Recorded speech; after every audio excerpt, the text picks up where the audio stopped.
Hey, what's good? It's your girl Pico over here in Singapore. I just want to call in and check on y'all. It is Monday night for me, and yeah, it's been a pretty good day. I was off today. Baby girl wasn't feeling so good today, so I kept her home with me, and we kind of, hung out a little bit. Went to explore and get some errands done this morning. Got that all knocked out the way by about 11:30, and then let's see what else. And then we came home and I cooked. So she got to watch, I think she did like a Monster High marathon while I cooked and did laundry and listened to a lecture for my class. Got a lot done. I feel like I got a lot done, but then I also feel like I didn't get a lot done.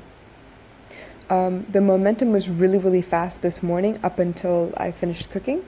And then after that, I was out of it. My body isn't feeling up to it today. I worked out in between, cooking and laundry and whatever else, just, because I'm standing around waiting for the food to cook, right? So I dropped and did push-ups, I did squats, I did lunges, I did calf raises, I did all kinds of stuff, like in between, just little bits of here and then, like 20 reps of each, just to keep me going, because I wasn't feeling good. And sometimes, I don't know about y'all, sometimes when I feel like my body isn't up to the task, I feel like punishing it a little bit, and then somehow like the energy comes. I don't know what it is, the endorphins or what, but somehow after a workout, like a hard workout, I feel better. It's really strange. Like even if my body's aches and pains or whatever, if Aunt Flo's in town and I'm just not feeling it, working out will like kind of boost whatever my energy level is for some reason. I'm not sure why. I don't know how. It just does. But the trick is getting me to do what I need to do. And that's where the topic tonight comes into play.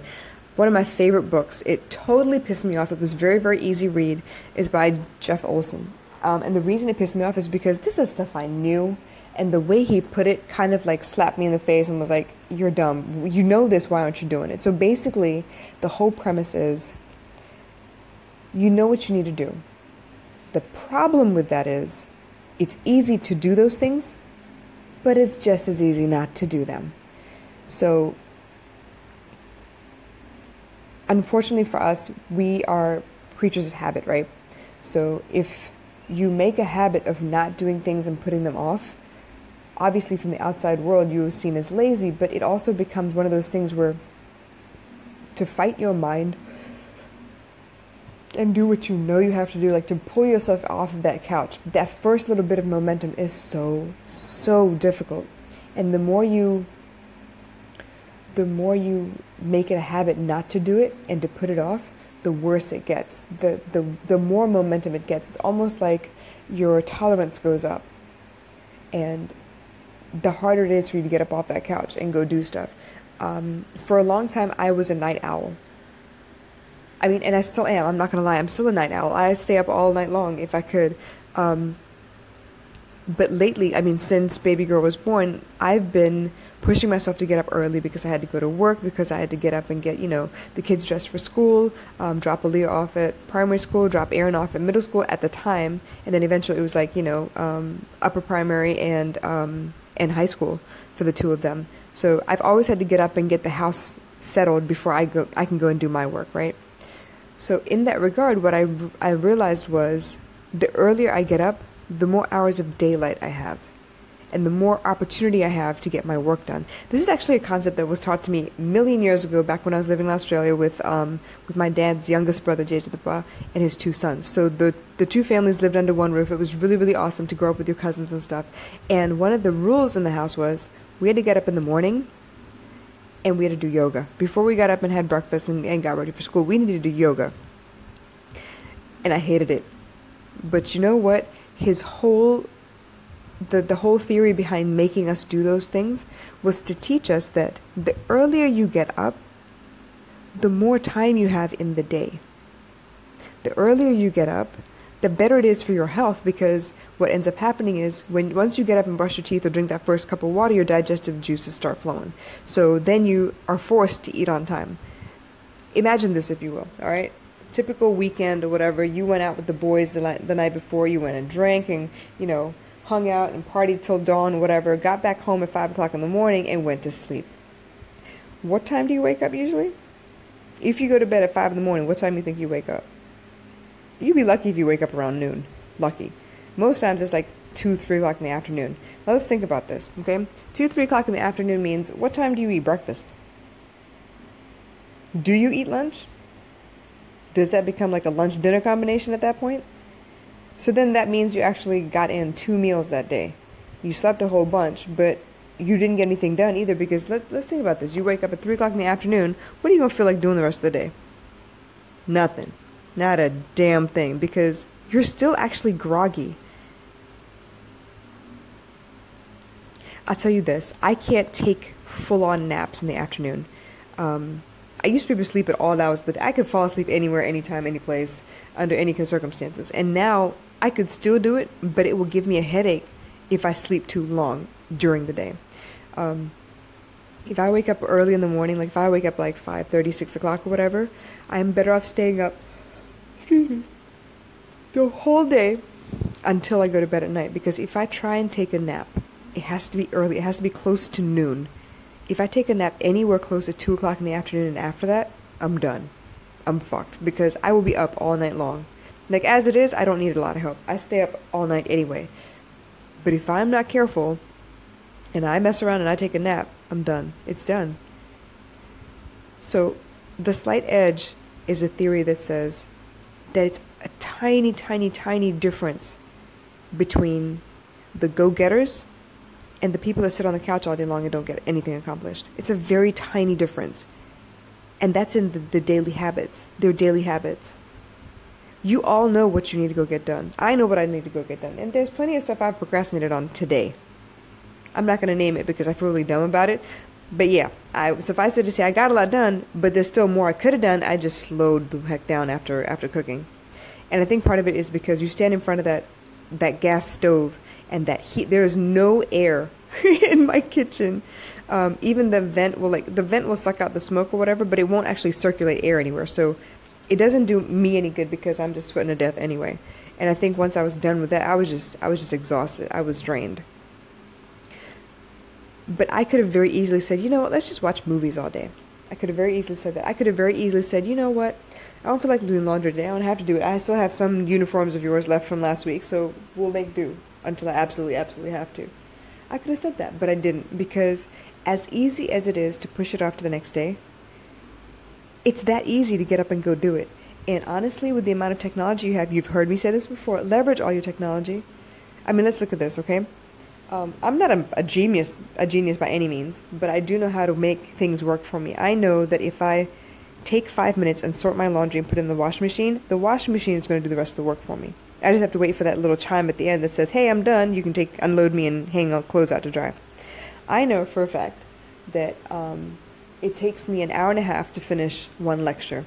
Now, if I have to stand by the stove and cook anyway, and I'm not doing anything, I'm not talking to anybody, I'm not listening to music, or I mean, I could be listening to music, but at that same token, I could be listening to a lecture as well. I could be absorbing whatever information I need to absorb to complete my class.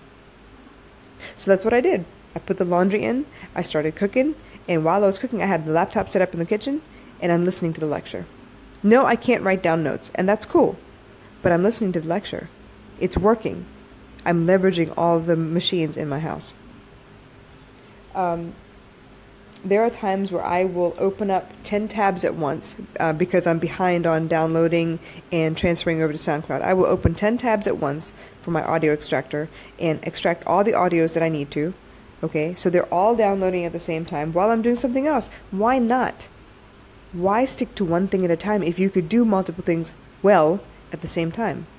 If you organize your day and you organize your chores in such a way that, you know, you're leveraging as much technology as you can get a whole lot more done than you thought. Really.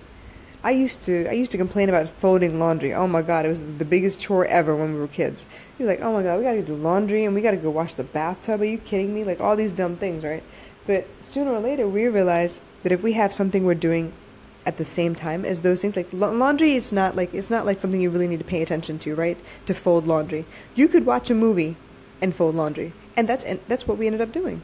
We'd watch a movie. The three of us, me and my two brothers, would sit down and watch a movie. We'd pick, I don't know, The Three Ninjas or Surf. We were into ninjas back then. Surf Ninjas, the Power Rangers movie, Mortal Kombat. It could be anything. We'd sit there and watch those movies and fold the laundry. And you know what?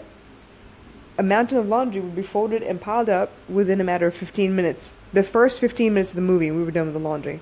So we'd pause the movie, go put everything away, and then come listen and, relax and enjoy the movie pretty much.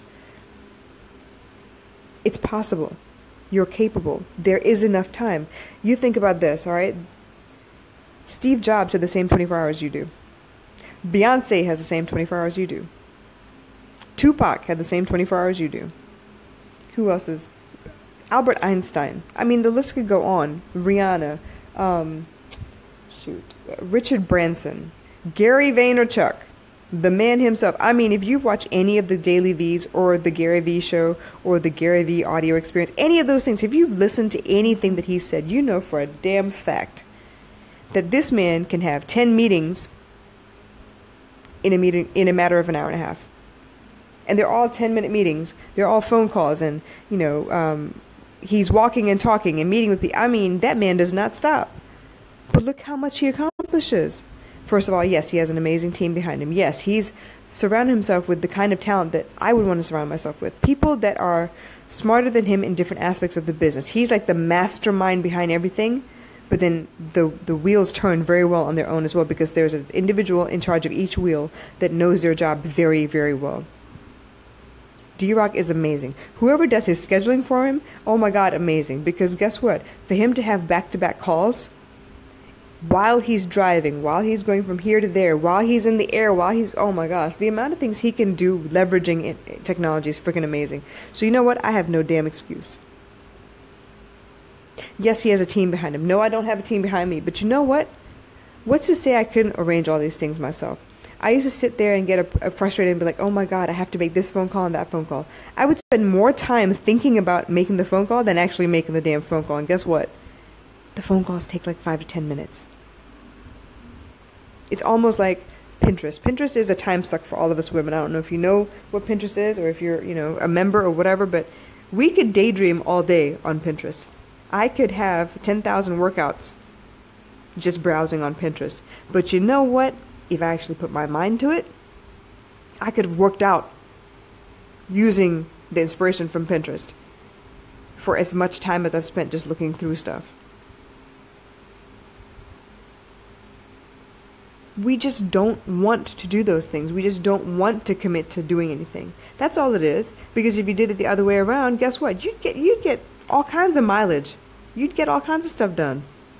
I know, I've done it. I did it today. The first half of the day, freaking amazing.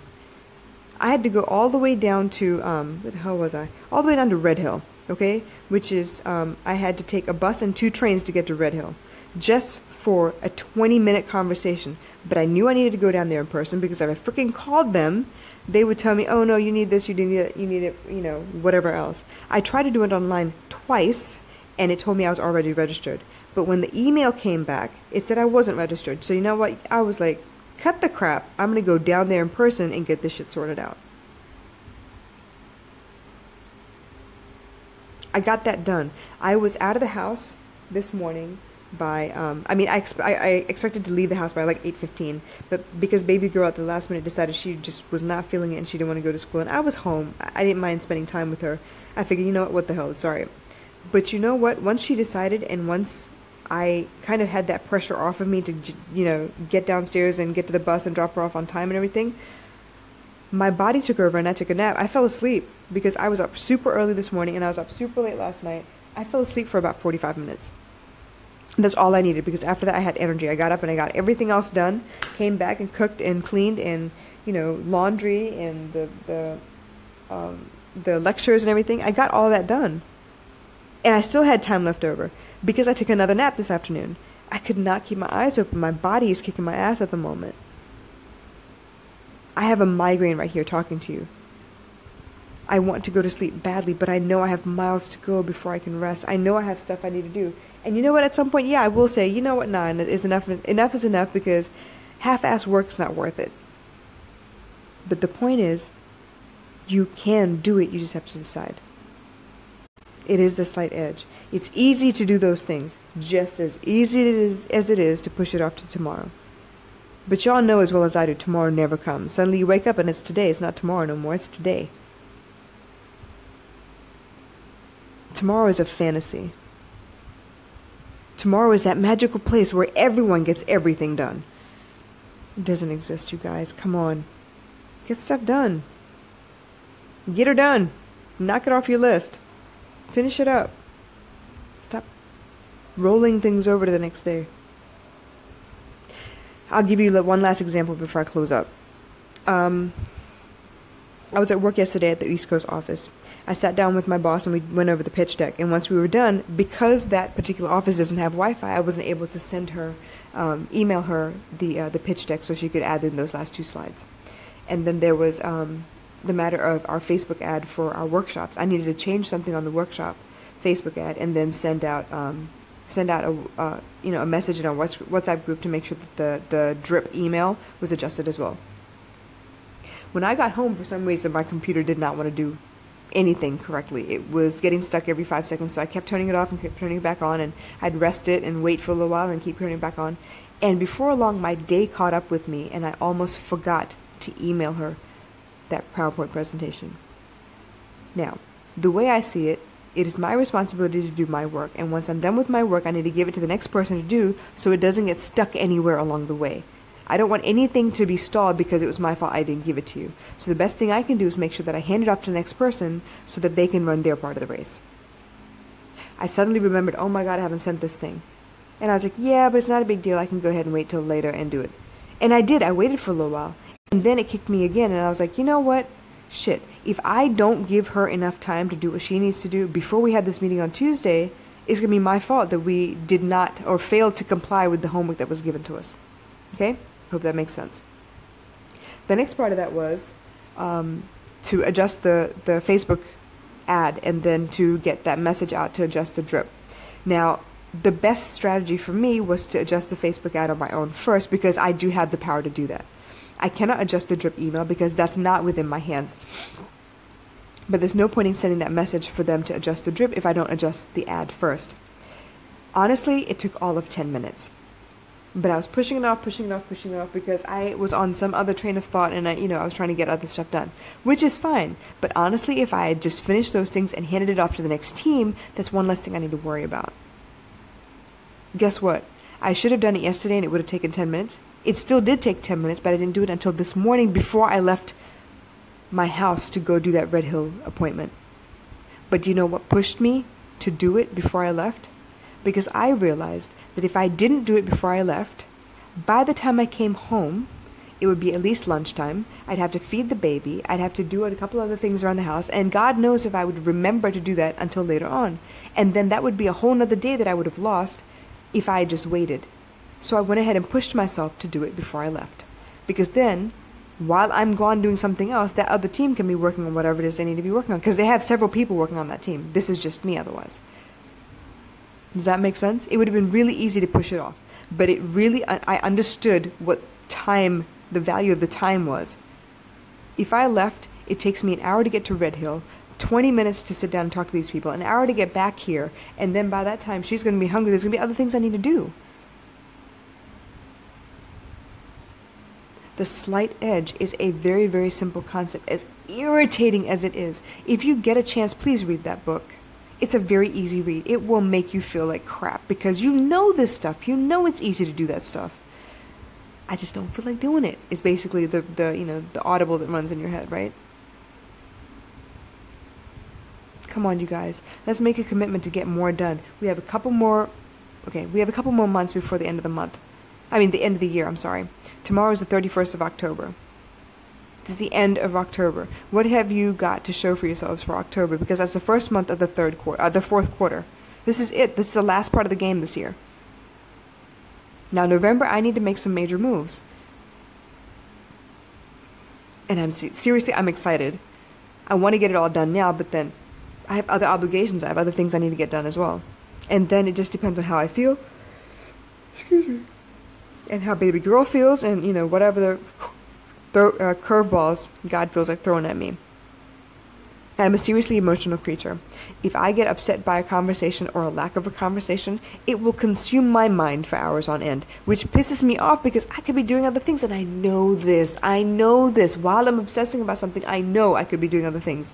And I will try for a little bit, but somehow or another, I will pull myself back to, like, obsessing about whatever it was. It's really dumb. I know you all go through it. If I go through it, I know you all go through it. Come on, let's make this commitment. Let's just get it done. Let's just push ourselves to get it done. It feels good, doesn't it, when we cross stuff off? Once we start getting that momentum, it's just that first little bit of momentum is so damn hard. That first step is a doozy.